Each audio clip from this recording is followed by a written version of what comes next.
Perspectiva Mundial de CB Studio Radio. Bienvenidos a una nueva sección de Perspectiva Mundial en CB Studio Radio. Hay una extraña situación de calma violenta en la región del Próximo Oriente. Después de violentísimos episodios de auténtica guerra brutal entre Hezbollah y el ejército de Israel, se ha pactado un alto el fuego de 45 días en los Estados Unidos que está actuando de mediador. El balance, según las agencias de información, son de casi 3.000 muertos. UNICEF informó que de esos muertos, 200 son niños. También se contabilizan cerca de 9.000 heridos. En Irán todavía se mantiene el alto el fuego, pero desgraciadamente, a nuestro pesar, puede que esa parada de las hostilidades se acabe. El pasado jueves 14 ocurrió una gran explosión en el campo de pruebas de la empresa del gobierno israelí, Tomer, en Beit Shemesh. Si hubiese sido un ataque expreso de Irán, la explosión probablemente hubiese ocurrido en la misma fábrica, no en el campo de pruebas que fue donde ocurrió. Pero la tensión es tal que cualquier pretexto puede ser válido para que la coalición hebreo-estadounidense ataque a Irán. Los Estados Unidos e Irán han hablado en una segunda parte de las negociaciones de los temas más sensibles: el programa nuclear de Irán, el estrecho de Hormuz y las hostilidades contra Israel, además de el Líbano. Hemos podido saber que en 2015 Irán transportó 11 toneladas de uranio enriquecido a Rusia para demostrar que su programa nuclear tenía como objetivo propósitos pacíficos. Esta última vez, Irán se ha negado a transportar más uranio enriquecido a Rusia. Estados Unidos ha manifestado su deseo de quitar ese uranio a Irán. Como siempre, hacemos unas preguntas al espectador para que agudice su sentido crítico. ¿Son las intenciones de la administración de Donald Trump enteramente pacíficas? ¿Está la administración del señor Putin tomando una posición a favor de Irán o es de depredación por la situación difícil del país persa? El portavoz del gobierno ruso, Sergei Lavrov, pedía transformar esas treguas en acuerdos definitivos. Por otra parte, ¿son esos parones de la violencia de la guerra sinceros o estratégicos? Y refiriéndonos a la muerte y destrucción que Israel está provocando, ¿es realmente por su supervivencia o responde a otro propósito? El señor Trump afirma que suspende los ataques contra Irán previstos para mañana martes a petición de sus aliados árabes. No obstante, Rusia no tiene tiempo para dar demasiada atención a lo que ocurre en Próximo Oriente. La sangría de muchachos jóvenes en el frente de la guerra entre Rusia y Ucrania es una verdadera tragedia humana. Ucrania atacó una refinería rusa donde 4 civiles fueron asesinados, incluso un niño, y 4 más fueron hospitalizados. Rusia habla de un posible fin de las hostilidades si Ucrania renunciara a la región del Donbass. 355 drones ucranianos fueron derribados cuando se dirigían a atacar a 17 regiones rusas que eran la respuesta a 2 días de intensos ataques rusos de más de 1.500 drones y casi 60 misiles. ¿Quién está interesado en que esto no acabe? ¿Quiénes fueron los que sabotearon las negociaciones entre Rusia y Ucrania que se celebraron en febrero del 2022 en Bielorrusia, que también lo mismo ocurrió cuando se celebraron más negociaciones de paz algo después, en varias ocasiones, en Estambul, cuando Turquía hizo de mediadora? ¿Y si aquellos que hicieron saltar por los aires aquellas negociaciones de paz entre Ucrania y Rusia fuesen los mismos que están provocando las guerras en Próximo Oriente y en el Sahel? Dejamos que sean ustedes quienes busquen las respuestas y mediten en las mismas.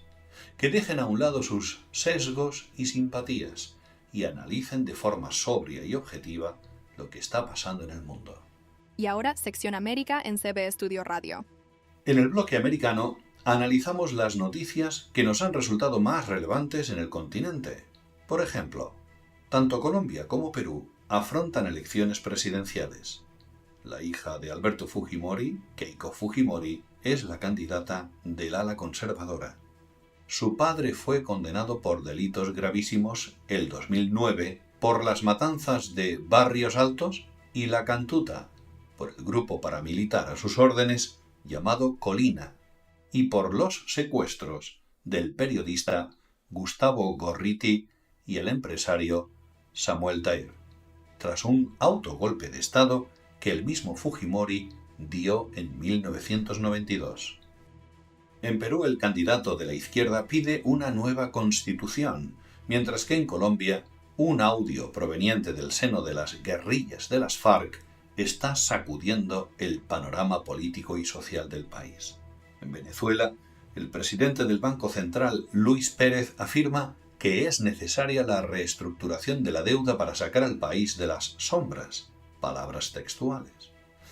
Nos preguntamos, ¿cómo puede tener una deuda que tiene que reestructurarse un país tan rico en petróleo y otros recursos naturales como es Venezuela? Argentina sigue bajando la inflación nacional. Del 3,4 de marzo pasó al 2,6 en abril. Socialmente, no obstante, el país todavía tiene mucha tensión en muchos frentes. Los esfuerzos de Argentina, Paraguay y Bolivia en proteger al jaguar en el Gran Chaco están dando su fruto.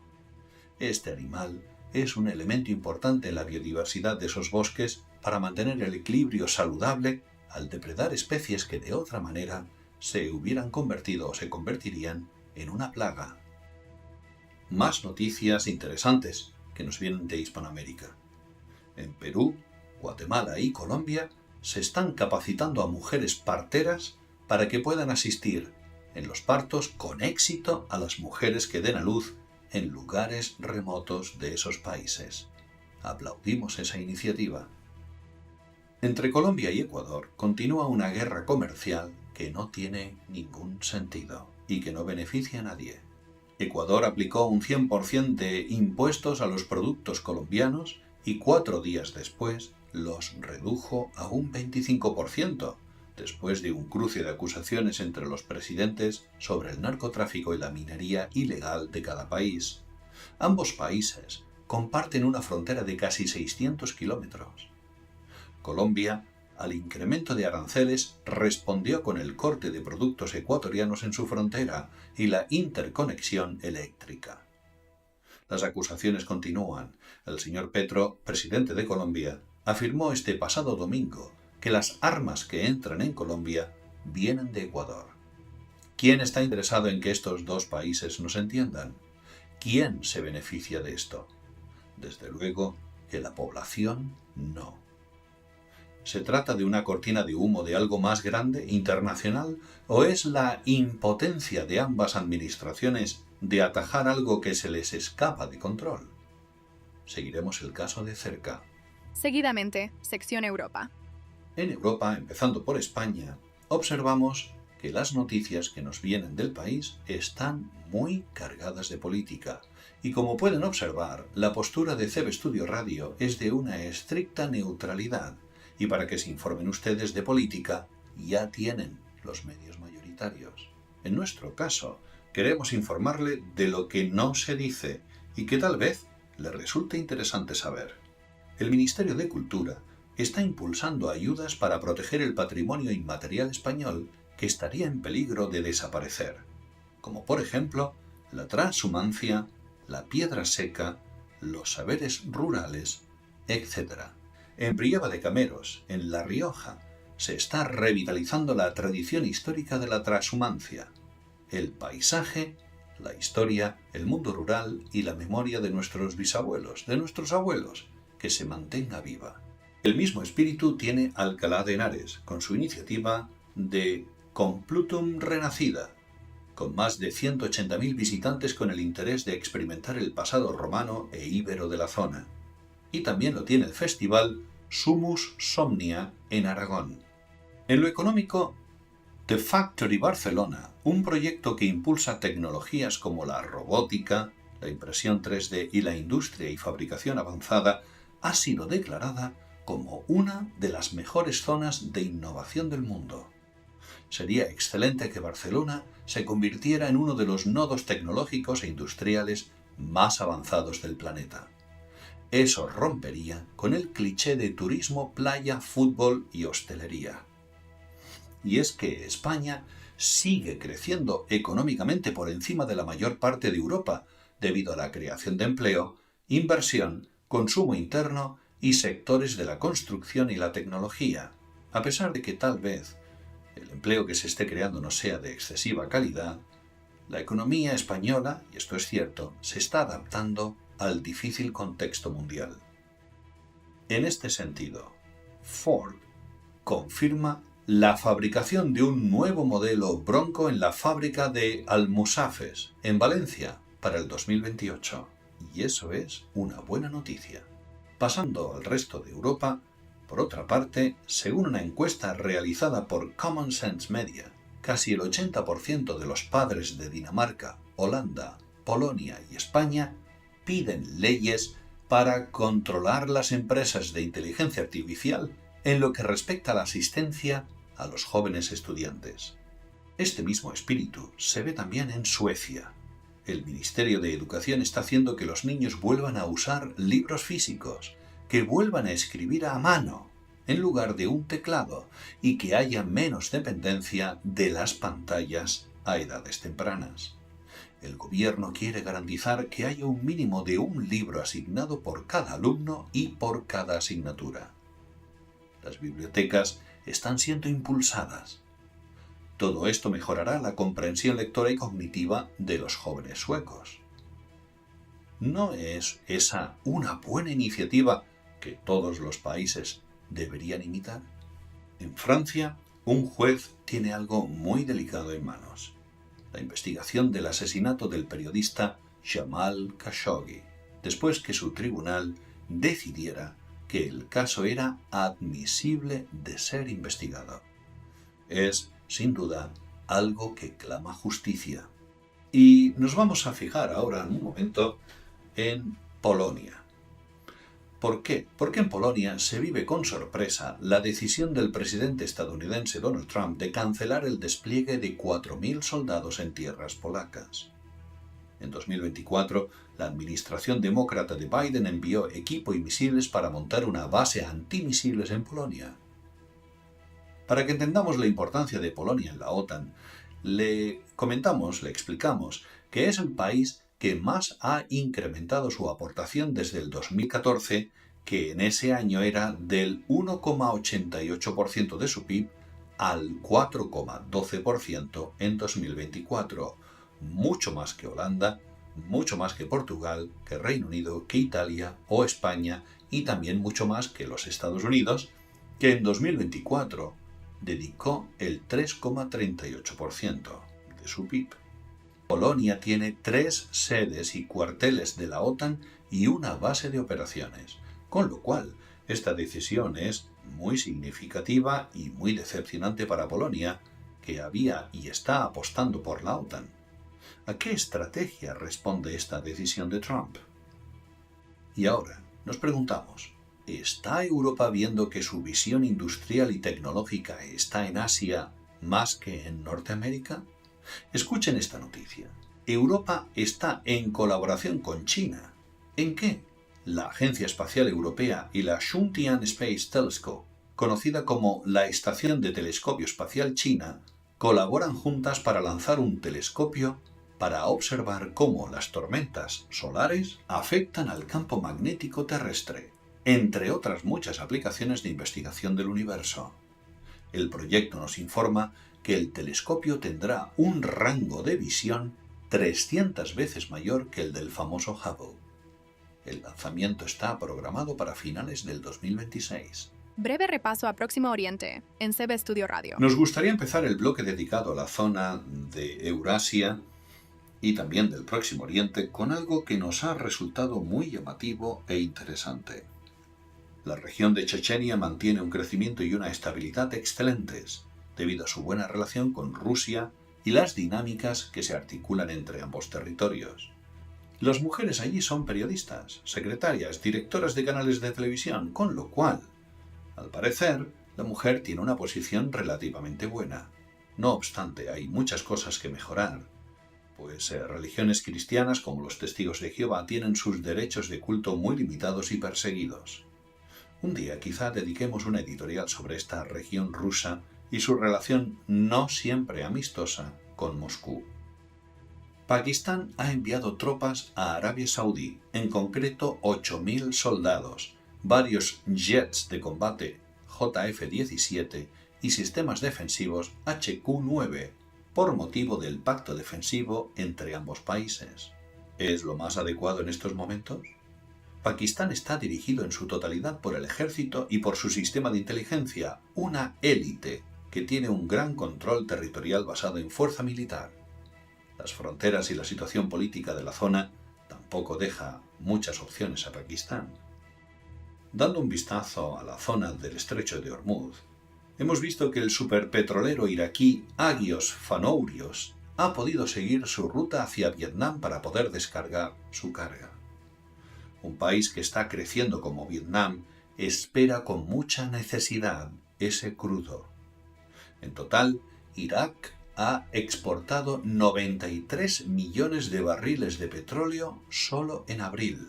Deseamos que un país de la importancia cultural, histórica y arqueológica como Irak tenga estabilidad después de tanto sufrimiento. Y no todo es tragedia en Gaza. La Universidad de Belén y la Universidad de La Sapienza de Roma han firmado un acuerdo de cooperación cultural y científica para la movilidad académica, el intercambio de estudiantes, los programas también de doble titulación e investigación conjunta. A su vez, la Universidad de Emiratos Árabes en Ajman ha acogido una reunión de presidentes de universidades de India y de distintos países árabes de la región para considerar temas como investigación y cooperación tecnológica. Y ahora, sección África. Esperamos aproximarle a la actualidad de este continente del que apenas se habla. Justo cuando Kenia estaba en buen crecimiento, el aumento del precio de los combustibles y su escasez está golpeando al país fuertemente. Protestas violentas se están produciendo por el racionamiento del diésel y las gasolinas. Una breve nota sobre Ghana, puesto que el gobierno está planteándose adquirir el 30% de las minas de oro privadas para incrementar sus reservas de oro de su banco central. Por otra parte, el multimillonario nigeriano Aliko Dangote y sus empresas han incrementado su anterior oferta en crear una planta de fertilizantes en Etiopía de más de 4.000 millones de dólares. Esta es una excelente noticia. Como saben, intentamos huir de las malas noticias y las tragedias, pero debemos en este caso hacer notar que Nigeria sigue sufriendo grandemente en manos de los asesinos islamistas. En esta ocasión, 17 oficiales de la policía fueron asesinados en el estado de Yobe, al noroeste. ¿Quieren detener los países africanos la emigración nigeriana? Pues que formen una coalición para borrar de la faz de la tierra a las milicias criminales terroristas islamistas de Nigeria. Entonces, ese país fructificará por el enorme potencial que tiene en recursos naturales, tecnología y factor humano.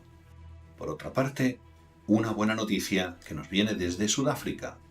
Se han acabado las mejoras de infraestructuras de puerto de la empresa surafricana Transnet, tanto en Durban, como en Ciudad del Cabo, como en Kura, etc., gracias al apoyo fundamental de inversores chinos, como por ejemplo el China Development Bank, con financiación para equipos, infraestructura, material ferroviario, etc. Con el tránsito accidentado del estrecho de Hormuz, sin duda que estos puertos adquirirán mayor importancia. Un vistazo a Asia, en CB Estudio Radio. En Asia tenemos varias noticias que destacar. Por ejemplo, el complejo turístico de lujo gigantesco, el resort, construido por Kim Jong-un cerca del monte Paektu, llamada la zona turística de Samgyeon, apenas ha atraído a algunos turistas.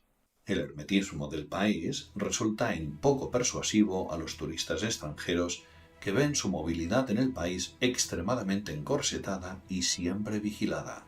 Por otra parte, la representación del gobierno chino encabezada por el presidente Xi ha mostrado un gélido interés por la oferta hecha por el señor Trump en nombre de la empresa de aviones Boeing.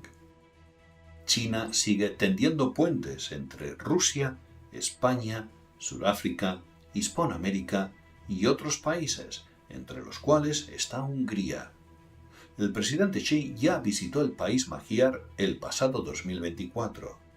Aquello resultó en que más de 2.500 estudiantes chinos estén estudiando en instituciones húngaras. Pero también el presidente Vladimir Putin tiene previsto visitar en breve el país del gigante asiático. Laos celebra las buenas relaciones con China, simbolizadas en la línea ferroviaria de 1.035 kilómetros que unen ambas naciones. Este 2026 ha sido llamado el año de la amistad entre Laos y China. Una noticia que nos ha gustado mucho. Allí se mantiene vivo el espíritu de la Ruta de la Seda. No únicamente por ese espíritu que está demostrando el gigante asiático de tender puentes comerciales y culturales con muchas naciones, sino ahora, más que nunca, después de la inauguración del museo dedicado a la Ruta de la Seda en Xinjiang, al noroeste del país, con más de 24.500 piezas y reliquias expuestas en el mismo, que están relacionadas con esa Ruta de la Seda. Pasando a India, el país está entrando en entendimiento comercial con Emiratos Árabes, en lo que han denominado Tratado de Asociación de Comprensión Económica, ya que India es el tercer mayor consumidor de petróleo del mundo y necesita asegurarse un suministro estable por todo lo que ocurre en Próximo Oriente. Por otra parte, el gobierno de Modi en Bengala da un paso más hacia el laicismo. El Estado elimina los privilegios de paguitas a imanes musulmanes y sacerdotes hindúes. El dinero que se ahorrará el gobierno allí, según dicen, lo destinará a impulsar una mejor situación de la mujer en la región y mejorar la educación en general. Damos un salto y nos vamos a Singapur, pues ha tenido el gobierno una idea muy interesante: la creación de agricultura urbana y jardines verticales, como la antigua Babilonia o el Palacio de Nínive y sus jardines colgantes. Un buen ejemplo de cómo una pequeña ciudad-estado tan pequeña y tan extremadamente urbanizada intenta reinventar su relación con la naturaleza y la alimentación basada en la agricultura. Indonesia, a pesar de sus desafíos y crecimiento económico, no abandona el cuidado de sus manglares y avanza en la restauración de manglares, que es la mayor del mundo, pues protegen las costas, almacenan carbono, favorecen la biodiversidad y ayudan frente a tormentas y erosión como una barrera natural extraordinaria. ¿Sabían ustedes que Filipinas tiene más de 7.600 islas? Pues bien, diversas organizaciones están creando y transportando bibliotecas flotantes y móviles para llevar la lectura y educación a islas remotas del país. ¿No es esa una iniciativa fantástica? Por último, nos gustaría incluir a Tailandia y a aplaudir también la iniciativa de impulsar la recuperación de barrios históricos de Bangkok y sus mercados tradicionales. La urbanización acelerada de décadas anteriores creó ese caos de ciudad que es hoy. Pero esta iniciativa hace que Bangkok recupere su legado histórico y su identidad propia. Pues eso es todo en esta sección de Perspectiva Mundial. Esperamos desde CB Studio Radio que haya servido para que esté usted más informado de lo que está pasando en el mundo.